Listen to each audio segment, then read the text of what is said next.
देखो दोस्तों, भारत और पाकिस्तान के बीच कॉन्फ्लिक्ट बीते कई वर्षों से चला आ रहा है। कई युद्ध भी लड़े जा चुके हैं और ये मामला हाल ही में गर्मा चुका है क्योंकि कुछ दरिंदों ने पहलगाम में हमारे 26 यात्रियों की निर्मम हत्या कर दी। तो ये मामला अभी गर्माहट में है। सवाल ये उठता है कि क्या भारत या पाकिस्तान के बीच ये कॉन्फ्लिक्ट इतना बढ़ जाए कि क्या कोई भी देश न्यूक्लियर वेपन का इस्तेमाल कर सकता है? तो किस किस कंडीशन में कर सकता है? भारत की क्या डॉक्ट्रिन है, क्या सिद्धांत हैं भारत के? पाकिस्तान इसमें क्या कहता है और पाकिस्तान की क्या सिद्धांत है? क्या वो फर्स्ट यूज़ करेगा? अगर यूज़ करता भी है तो इंटरनेशनल लेवल पर जो संगठन बने हुए हैं उनका क्या रिएक्शन होगा? उनके द्वारा बनाए गए रूल्स क्या हैं? क्या ट्रीटीज़ हैं इसमें? ह्यूमैनिटेरियन लॉ क्या कहता है और आईसीजे की गाइडलाइंस क्या है? सब कुछ एक एक करके समझेंगे। मेरा नाम है आशु यादव, उत्कर्ष क्लासेस में आप सभी का स्वागत करता हूं। लास्ट तक, अंत तक देखिए वीडियो, इसमें बहुत सारी चीज़ें आपको सीखने को मिलने वाली हैं जो कि आपके एग्जाम पॉइंट ऑफ व्यू से बहुत ही महत्वपूर्ण साबित होंगी। ठीक है, लास्ट में क्वेश्चन होगा तो बिल्कुल भी अंत तक ना भूलें। तो समझते हैं इसमें क्या क्या हम डिस्कस करने वाले। तो बहुत सारे पॉइंट हैं जो हम डिस्कस करने वाले हैं, जैसे कि क्या है इसका पूरा मामला, क्या है न्यूक्लियर पॉलिसीज क्यों जरूरी है हमारे लिए। ठीक है ना, इंडिया का जो स्टेंस है न्यूक्लियर डॉक्ट्रिन को लेके वो क्या है, पाकिस्तान का पोस्चर क्या है। ठीक है ना, पाकिस्तान की फर्स्ट यूज पॉलिसी है उसको कैसे इम्प्लीमेंट किया गया है उसको। ठीक है ना, इंटरनेशनल लॉ क्या कहता है इस पर। ठीक है, आईसीजे की एडवाइजरी क्या है, ट्रेडीज और लीगल स्टेटस क्या है इनका। ठीक है ना, रिस्क क्या है। तो ये सब कुछ हम एक एक करके समझेंगे। बने रहिए, बिल्कुल एक एक पॉइंट डिटेल में समझेंगे हम लोग। ठीक है ना, तो इंट्रोडक्शन का मतलब यही है कि भारत और पाकिस्तान के बीच बहुत अरसे से ये कॉन्फ्लिक्ट चला आ रहा है आपस में, जम्मू कश्मीर को लेके। पाकिस्तान भाई वो तो है ही कुत्ते की दुम, जो कि नहीं मानता है, बार बार भारत में हमले करवाता है। जब बार बार भारत में हमले होते हैं तो इस वजह से ये कॉन्फ्लिक्ट और गर्मा जाता है। जब ये कॉन्फ्लिक्ट और हीट पकड़ता है तो क्या है कि यहाँ रिस्क बढ़ जाता है कि कोई भी नेशन, क्योंकि दोनों ही नेशन न्यूक्लियर पावर्ड हैं, दोनों ही नेशन के पास न्यूक्लियर वेपन है, क्या कोई भी नेशन जो है न्यूक्लियर से वॉर कर सकता है कि नहीं। तो देखो, भारत की तो फर्स्ट यूज पॉलिसी नहीं है, यानी यहाँ भारत में फर्स्ट नहीं यूज करेंगे। जब भारत पे हमला होता है तो यूज होगा, लेकिन पाकिस्तान के पास ऐसा नहीं है। पाकिस्तान कभी भी हमला कर सकता है भारत को नीचा, यानी भारत को खत्म करने के लिए उसकी जैसी इंटेंशन है, आप समझते ही हो। ठीक है ना, तो चलिए, तो ये कंसर्न है कि न्यूक्लियर वेपन यूज किए जा सकते हैं, नहीं किए जा सकते, न्यूक्लियर वेपन का कोई अल्टरनेटिव है या नहीं है। आगे अगर हम बात करेंगे तो क्या डॉक्ट्रिन है, क्या इंप्लीकेशंस हैं सभी की। ठीक है ना, अगर हम बात करें तो न्यूक्लियर पॉलिसी क्या है, तो न्यूक्लियर पॉलिसी बेसिकली एक गाइडलाइन है। क्या है, एक बेसिकली गाइडलाइन है और कुछ स्ट्रेटेजी है, रणनीति है, जिससे कि ये न्यूक्लियर का रिस्क, यानी आप कह सकते हो न्यूक्लियर वेपन्स का रिस्क कम कर देती है और उसको बाउंड कर देती है एक जगह, जिससे बांध देती है, जिससे कि इसका कोई भी पूरी तरह से खुला उपयोग ना कर पाए। क्योंकि खुला उपयोग करेगा, बाई चांस किसी भी मिस्टेक की वजह से किसी और टेरिटरी में, यानी बेसिकली कैलकुलेशन की वजह से किसी और टेरिटरी में ये गिर गई तो वहां से और कॉन्फ्लिक्ट बढ़ सकते हैं। जब वहां से कॉन्फ्लिक्ट बढ़ेंगे तो धीरे धीरे और बढ़ता जाएगा और एक विश्व युद्ध का रूप ले लेगा। जब विश्व युद्ध का रूप ले लेगा तो पूरी दुनिया खत्म होने के चांसेस हैं और साथ ही में पर्यावरण भी तो है, तो जान माल और पर्यावरण का नुकसान भी है। तो ये सब कुछ एक पॉलिसी के थ्रू गवर्न होता है, उसे हम जो है न्यूक्लियर पॉलिसीज बोल देते हैं। ठीक है ना, अगर हम बात करें इंडिया के न्यूक्लियर डॉक्ट्रिन की तो sir no first use, NFU policy. देखो, नो फर्स्ट यूज का मतलब है, उस समय अटल बिहारी वाजपेयी जी थे जब 1998 में पोखरण सेकंड जो प्रयोग किया गया था, तो बड़े दिमाग से ये पॉलिसी बनाई है। लोग कहते हैं ना नो फर्स्ट यूज, क्या है यार, बेकार पॉलिसी है, नो फर्स्ट यूज नहीं होना चाहिए। लेकिन नो फर्स्ट यूज में बहुत सारे जो है वो अनेक्शर डाले गए हैं, बहुत सारे पॉइंट डाले गए हैं, यानी हम कहें तो इसको फ्लेक्सिबल कह सकते हैं। यानी नो फर्स्ट यूज पॉलिसी जो है ना वो एक फ्लेक्सिबल पॉलिसी है। कहने का मतलब ये है, फ्लेक्सिबल का मतलब है कि अगर इसमें कई पॉइंट ऐसे हैं, जैसे एक पॉइंट ये भी है कि अगर कोई भी दूसरा न्यूक्लियर जो कंट्री है जिसके पास न्यूक्लियर वेपन है, वो कंट्री अगर हम पर रिटालिएट करता है न्यूक्लियर वेपन से, तो हम उस पर मैसिव अटैक करेंगे। क्या करेंगे?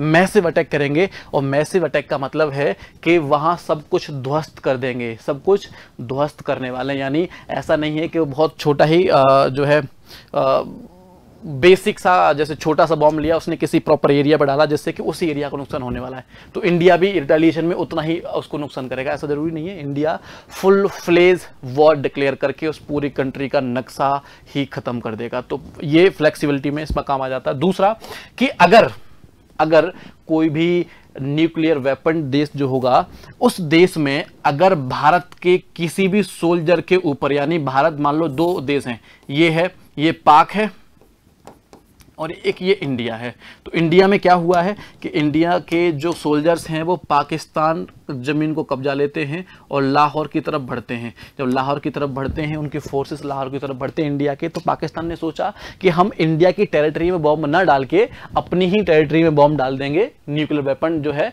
वो उसे हमला कर देंगे इन फोर्सेस के ऊपर, जिससे कि इंडियन आर्मी यानी इंडियन फोर्सेस के लोग को नुकसान हो जाएगा, ठीक है ना। लेकिन इंडिया की पॉलिसी ये कहती है कि अगर कोई भी देश भारत की जमीन या भारत के फोर्सेस पर डायरेक्ट और इनडायरेक्टली न्यूक्लियर वेपन से हमला करता है, तो भारत ये मानेगा कि उसने हम पर ऑफिशियली वॉर डिक्लेयर कर दिया है, जिससे कि हम रिटेलिएट कर सकते हैं। ध्यान रखना, तो चाहे पाकिस्तान यानी किसी भी देश की जो टेरिटरी में हमारे फोर्सेस पे हमला किया है, किससे, न्यूक्लियर वेपन से, इंडिया ये मान के चलेगा कि हम पे हमला हुआ है और इंडिया इस पे फुल फ्लेज रिटेलिएशन करेगा और उसे खत्म कर देगा, ठीक है ना। तो पहली बात तो इंडिया की बात करें तो NFU यानी नो फर्स्ट यूज पॉलिसी है इंडिया की। फर्स्ट पहले यूज नहीं करेगा इंडिया, देखो ये दिखाने के लिए है, ऐसा कुछ नहीं है, चिंता मत करो। पाकिस्तानी केस में इंडिया तैयार बैठा है और उसमें यह भी लिखा है कि बाई चांस, ये ध्यान रखना, उसमें हालांकि एक बुक में पढ़ा था मैंने, तो ये ध्यान रखना, उसमें शायद मेनन उनके कोई राइटर हैं, उन्होंने ये किताब लिखी है, तो उसमें लिखा है कि इतनी फ्लेक्सिबल है। नो फर्स्ट यूज का मतलब है कि अगर हमें पता चला कि पाकिस्तान यानी कोई ऐसा न्यूक्लियर वेपन देश हमारे ऊपर न्यूक्लियर बस मतलब न्यूक्लियर छोड़ने वाला, बस कुछ एक मिनटों में जो है हमारे ऊपर न्यूक्लियर हमला होने वाला है, तो हम इस मौके पर नो फर्स्ट यूज पॉलिसी को हटा के तुरंत पहले रिटेलिएशन कर देंगे, जिससे कि हम वो हमला होने से रोक पाए। ये ध्यान रखना, तो नो फर्स्ट यूज पॉलिसी जो है वो नाम की है, चिंता वाली बात नहीं है, दुनिया को दिखाने के लिए ही, ठीक है ना। साथ ही में इसमें दे रखा है मिनिमम डिटरेंस। मिनिमम डिटरेंस का मतलब है कम से कम नुकसान करने की कोशिश करेंगे, ठीक है ना। मतलब डिटरमाइन करके वहां पे कि लोग कहां हैं, एनिमी कहां है, ऐसी एवी किसी भी जो है सिविलियंस पे अटैक नहीं करेंगे, मिनिमम डिटरेंस होगा, ठीक है ना। Maintain only enough arsenal to deter enemies, यानी पहले जैसे हमने अभी हमारा सिंदूर ऑपरेशन जो हुआ है ना, उसमें एनिमीज की साइट को डिटरमाइन करके तभी डाला गया है, वहां कैजुअलिटी यानी सिविलियन कैजुअलिटी बहुत कम देखने को मिली है, वही यहां है। तो क्या क्या है भाई, देखो नो फर्स्ट यूज पॉलिसी है भारत की, ठीक है ना। मैसिव रिटेलिएशन करेंगे, अगर किसी ने यूज कर दिया तो खतरनाक बात, देश का नक्शा ही खत्म कर देंगे, ठीक है ना।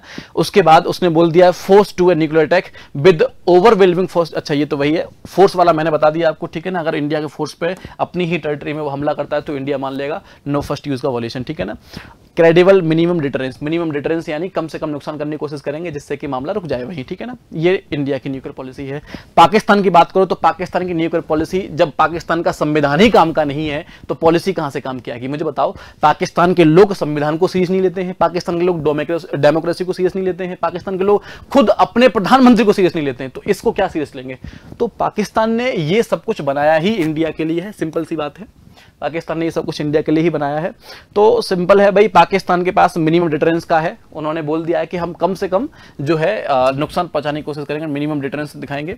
लेकिन NFU नहीं है, नो फर्स्ट यूज पॉलिसी हमारे पास नहीं है, हम ये कमिटमेंट नहीं दे सकते कि हम पहले यूज नहीं करेंगे। लेकिन ICJ कहता है, यानी इंटरनेशनल ऑर्गेनाइजेशंस की ये कहानी है, ये कहते हैं वो कि हर एक न्यूक्लियर वेपन कंट्री स्टेट अगर ये कह they know first use policy apply कर दे तो कहीं भी कोई भी हमला होने की आशंका नहीं है। लेकिन पाकिस्तान जैसे देश जो कि आतंकवाद पालते हैं, भाई उनका कुछ कहने का जरूरी नहीं है, क्योंकि पाकिस्तान की जो न्यूक्लियर वेपन जो जहां रखे जाते हैं, न्यूक्लियर वेपन जो हैं वो सिविलियन गवर्नमेंट के हाथ में नहीं है, वो किसके हाथ में? मिलिट्री के हाथ में। तो कहना कुछ नहीं है इसके बारे में, भाई उनकी पॉलिसी क्या है, पॉलिसी नहीं है, वो यूज करेंगे नहीं करेंगे कुछ नहीं कह सकते, यहाँ कोई रूल काम नहीं करेगा, ठीक है ना। उन्होंने कहा है कि एम्ड एट डिटरिंग कन्वेंशनल और न्यूक्लियर थ्रेट्स फ्रॉम इंडिया, मतलब उन्होंने साफ कहा है कि ये हमने बनाया इसीलिए है कि भारत हमें जो है थ्रेट देता है, भारत हमें कब्जाने का थ्रेट देता है, हमने भारत को धमकाने के लिए बनाया है। लेकिन कुछ नहीं होगा, भारत भी पहले से तैयार है। ठीक है ना। पाकिस्तान की फर्स्ट यूज ऑप्शंस जो है ना, वो उसे देख लेते हैं, इसका इम्प्लीकेशंस क्या होगा। तो सिंपल सा है भाई, वो क्या है कि इससे, हाँ जी, वो क्या है कि जो फर्स्ट यूज ऑप्शन है ना, वो इसको रिस्क डिटरमाइन करेगा, उसके बाद फायर करेगा। यानी कोई भी व्यक्ति अगर उसे बताता है कि यहाँ पर कोई भी क्राइसिस होने की वजह से रिस्क होता है, कोई दूसरा देश जो है उस पर अटैक करता है, तो फिर वो हटा दो, फिर वो जो है अटैक करना शुरू कर देगा। ठीक है, एस्केलेशन की बात करेंगे, ठीक है ना, conventional war to nuclear confirmation, ठीक है ना। तो रिस्क बढ़ जाता है, जहां वॉर होता है वहां इसका रिस्क बढ़ जाता है, वहां ये अपने फर्स्ट यूज ऑप्शन चूज कर सकता है, ठीक है ना। अगर हम बात करें तो PIL क्या कहता है इसके बारे में। PIL मतलब पब्लिक इंटरनेशनल लॉ कहता है कि no outright ban on nuclear weapon use, यानी पूरी तरह से न्यूक्लियर वेपन पर जो है बैन जो है लगा दिया जाना चाहिए। हालांकि लगा तो दिया है, कोई मतलब नहीं, लेकिन फिर भी कोई सेंस नहीं बनता। Must follow international humanitarian law, ठीक है, ह्यूमैनिटेरियन लॉ को फॉलो करना। ह्यूमैनिटेरियन लॉ का मतलब है कि मानवता को बचाए रखना है हमें। ह्यूमैनिटेरियन लॉ का मतलब क्या है, मानवता को बचाए रखना है। जबकि द्वितीय विश्व युद्ध में सबसे पहले जापान ने जो है ह्यूमैनिटेरियन लॉ का वॉयलेशन किया था। ये गुब्बारों में भर के छोटी छोटी कीलें लोगों को फेंकते थे ऊपर, और वहाँ ब्लास्ट करता था गुब्बारा, वो कीलें लोगों की घुस जाती थी, लोग मरते नहीं थे लेकिन बुरी अवस्था में घायल होते थे, इलाज उस समय होता नहीं था, तो मतलब बुरी स्थिति हो जाती थी। तो ह्यूमैनिटेरियन लॉ को हमें बनाए रखना है, यानी मानवता को नहीं करना है। और दूसरी बात उसने बोला है डिस्टिंक्शन, यानी ये आपको याद रखना है, अलग अलग करना है क्या, सिविलियंस वर्सेस मिलिट्री टारगेट्स, यानी मिलिट्री टारगेट्स और सिविलियंस के बीच में आपको अंतर करना है कि कहां आपको इसका यूज करना है। सिविलियंस पर यूज नहीं करना, मिलिट्री टारगेट्स पर यूज करना है, ठीक है ना। प्रोपोर्शनलिटी, ठीक है ना, यानी आपको समानता रखनी है, मिलिट्री नेसेसिटी होनी चाहिए, सिविलियंस के हाथ में नहीं आना चाहिए, मामला खराब हो जाएगा नहीं तो। ये आपका PIL कहता है, पब्लिक इंटरनेशनल कहता है। ICJ की एडवाइजरी क्या है, तो सर ICJ की एडवाइजरी जो है वो ये है, यूज और threat of nuclear weapons generally violets international law. तो पाकिस्तान तो यही कर रहा है, पाकिस्तान थ्रेट्स करता है कि हम जो है इंडिया के खिलाफ न्यूक्लियर वेपन यूज कर लेंगे, तो भाई ऑब्वियस है इंटरनेशनल लॉ ब्रेक कर रहा है वो। तो ICJ ने बोल दिया कि कोई भी व्यक्ति यूज की बात करे, थ्रेट की बात करे, तो ऑब्वियस है वो लॉ ब्रेक कर रहा है ICJ के according, international court of justice के अकॉर्डिंग, ठीक है ना। उसने बोला है कि आपको यूज कब करना है, कि जब आपको लगे, इसका लीगल यूज कब होगा, जब आपको लगे कि अब तो मामला खत्म है, अब तो देश बचेगा ही नहीं। जब देश नहीं बचेगा, एक्सट्रीम सेल्फ डिफेंस में आपको इसका यूज करना है। जब आपको लगे सर्वाइवल है ही नहीं, सर्वाइवल खत्म हो जाएगा कुछ एक देर में, तब आपको यूज करना है, अन्यथा आपको यूज करने की जरूरत नहीं है। ये ICJ का स्टेंस है। अगर हम बात करें ट्रीटी और लीगल क्या है, ठीक है ना, स्टेटस क्या है इंटरनेशनल लॉ में, तो देखो India and Pakistan are not part of, देखो हाँ, ना तो इंडिया है और ना ही क्या है पाकिस्तान। किसका, नॉन प्रोलिफरेशन ट्रीटी जो है ना, नॉन प्रोलिफरेशन ट्रीटी का मतलब, देखो प्रोलिफरेशन का मतलब होता है कि ग्रोथ रोक देना, आगे रोक देना, मतलब यहां जो हो चुका है वो रोक दिया गया। यानी 1968 में इसको क्या कर दिया है, 70 में ये इंप्लीमेंट हुई है अच्छे से, 1968 में इसको साइन कर दिया गया है, ठीक है ना। लगभग 120 कंट्री जो हैं, लगभग 120 कंट्री जो हैं इसको साइन कर चुके हैं, लेकिन भारत साइन नहीं किया है, भारत ने इसको। तो नॉन प्रोलिफरेशन ट्रीटी जो है इसमें भारत नहीं है। नॉन प्रोलिफरेशन का मतलब है कि जो भी परमाणु हथियार होंगे आगे उनको एक्सटेंड नहीं किया जाएगा, ठीक है ना। और देखो इसी चक्कर में यूनाइटेड नेशन से एक देश को बर्खास्त किया गया था, वो देश कौन सा है वो आपको कमेंट बॉक्स में बताना है। इसी ट्रीटी के चक्कर में एक देश को बर्खास्त किया गया था यूनाइटेड नेशन से, वो देश आपको बताना। देखो यूनाइटेड नेशंस में सस्पेंड किया जा सकता है, ठीक है ना, टर्मिनेट नहीं किया जा सकता, ठीक है ना। तो कौन सा सस्पेंड किया देश वो आपको बताना है, ठीक है ना। ये 2017 में आई है, ठीक है ना, 2017 में आई treaty on the prohibition of nuclear weapons. इसमें भी भारत पाकिस्तान दोनों ही नहीं है, ठीक है ना। एक लॉ ये है, still bounded by the customary international law and humanitarian law, ठीक है ना। तो ये दो बेसिकली देखा जाए, आई तो कई सारी हैं, ये दो बेसिकली हैं जो कि न्यूक्लियर वेपन्स को रोकने में मदद करती है। लेकिन भारत पाकिस्तान दोनों में से एक भी नहीं, इजराइल भी नहीं है इसका पार्ट, इजराइल भी पार्ट नहीं है, नॉर्थ कोरिया भी पार्ट नहीं है, सूडान भी नहीं है, साउथ सूडान, हालांकि साउथ सूडान के पास नहीं है लेकिन फिर भी नहीं है वो। तो रिस्क बढ़ जाता है, कभी भी कोई भी देश न्यूक्लियर वॉर छेड़ सकता है, कोई बड़ी बात नहीं है। अगर हम बात करें न्यूक्लियर यूज का रिस्क क्या है, तो ऑब्वियस आपको पता है, मानवता और इन्वायरमेंट जो है दोनों पर ही इसका जो है वो इम्पैक्ट जाएगा, ठीक है ना। एक वास्ट इम्पैक्ट देखने को मिलेगा, ठीक है ना। ग्लोबली डिस्टेबलाइजेशन हो जाएगा, ठीक है ना। और अगर बाई चांस मिस कैलकुलेशन हो गई तो भाई मामला और भी बदतर हो सकता है, ठीक है ना।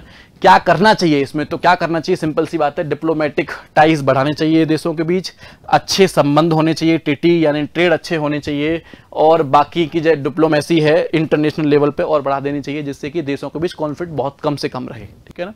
अगर हम बात करें सिविल सोसाइटी और ग्लोबल प्रेशर की, तो ऑब्वियस है सिविल सोसाइटी यानी कई सारे ऑर्गेनाइजेशंस ऐसे हैं जो इसके खिलाफ काम कर रहे हैं, उनका प्रेशर होना चाहिए, उनको बार बार दिखाया जाना चाहिए, यानी उनको बार बार बड़ी स्टेज मिलनी चाहिए जिससे कि अपने मुद्दे वो रख सकें। जब मुद्दे रख सकेंगे यूएन और आईसीएन जैसे बड़े प्लेटफॉर्म पे, तो कहीं ना कहीं ये पीस का संदेश जाएगा और लोग समझेंगे कि हाँ मानवता कितनी जरूरी है, ठीक है।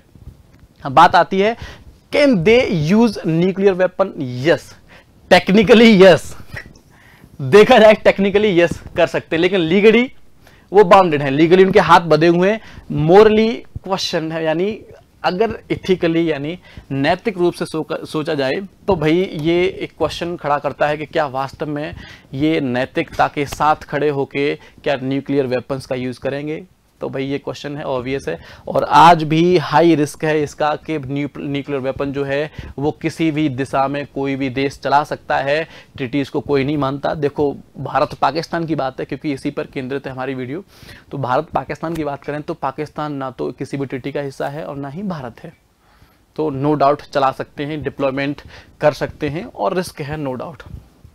चलिए अगर हम बात करें तो क्या करना है, तो सिंपल सी बात है, बायलैटरल ट्रेड जो है बढ़ाने चाहिए, बायलैटरल ट्रीटीज बढ़ानी चाहिए, ठीक है, और ये प्रमोट करना चाहिए, ठीक है। इसके बारे में एजुकेशन, इसके बारे में फ्रेमवर्क पब्लिक करने चाहिए कि क्या है, कैसा है, इसके क्या नुकसान हैं, और बड़े बड़े पीस मेकिंग ऑर्गेनाइजेशंस हैं उनको आगे आना चाहिए, ठीक है। तो ये है बेसिक, अगर देखा जाए तो भारत और पाकिस्तान के बीच क्या न्यूक्लियर वेपन यूज़ हो सकते हैं, तो भाई यूज़ हो सकते हैं, इसमें कोई बड़ी बात नहीं है। भारत की नो फर्स्ट यूज़ पॉलिसी है, लेकिन भारत की नो फर्स्ट यूज़ पॉलिसी बहुत ही फ्लेक्सिबल है, ठीक है ना, बहुत फ्लेक्सिबल है। इसी के साथ साथ पाकिस्तान के पास तो ये है ही नहीं, तो वो तो कभी भी अंधा होके वॉर छेड़ सकता है, कोई बड़ी बात नहीं है, ठीक है ना। तो ये है बेसिक, तो आपको ये समझ में आया होगा, आई होप। बाकी मिलेंगे आपसे किसी अगले विषय में चर्चा करते हुए, तब तक आप सभी लोग अपना ध्यान रखो, स्वास्थ्य का ख्याल रखो, धन्यवाद।